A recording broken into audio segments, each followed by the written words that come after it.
अकेलापन। मोहन बेटा, मैं तुम्हारे काका के घर जा रहा हूँ। क्यों पिताजी? और आजकल आप काका के घर बहुत जा रहे हो। तुम्हारा मन मान रहा हो तो चले जाओ पिताजी, ये पैसे रख लो, काम आएंगे। पिताजी का मन भर आया। उन्हें आज अपने बेटे को दिए गए संस्कार लौटते नजर आ रहे थे। जब मोहन स्कूल जाता था तो पिताजी से जेब खर्च लेने में हमेशा हिचकता था, क्योंकि घर की आर्थिक स्थिति ठीक नहीं थी।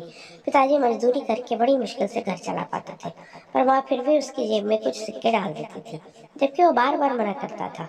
मोहन की पत्नी का स्वभाव भी उसके पिताजी की तरफ कुछ खास अच्छा नहीं था। वह रोज पिताजी की आदतों के बारे में कहासुनी करती थी। उसे ये बड़ों से रोक टोका टकी पसंद नहीं थी।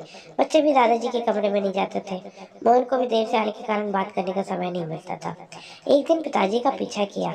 आखिर पिताजी को काका के घर जाने की इतनी जल्दी क्यों रहती है?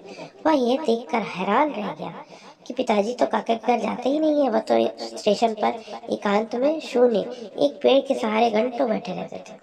तभी पास खड़े एक बुजुर्ग जो वह सब देख रहे थे, उन्होंने कहा, बेटा क्या देख रहे हो? उसने कहा, जी वो।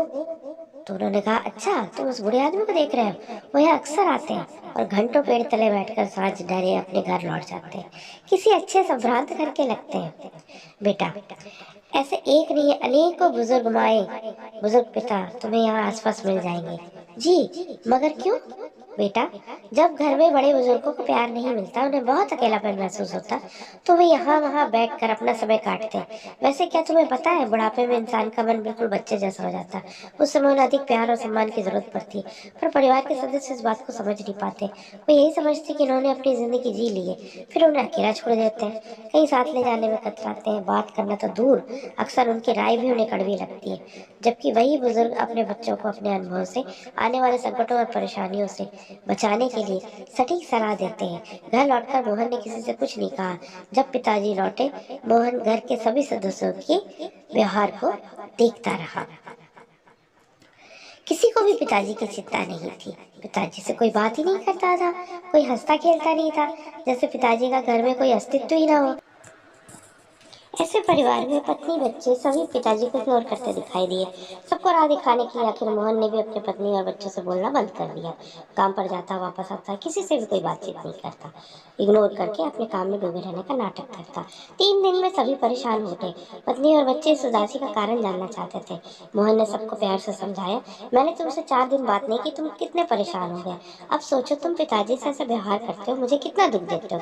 पिताजी मुझे जान से प्यारे, जैसे तुम्हारी माँ। पिताजी का स्टेशन पर जाकर जो घंटों रोते थे, वो नहीं बताया। सभी को अपने बुरे व्यवहार का खेद हुआ।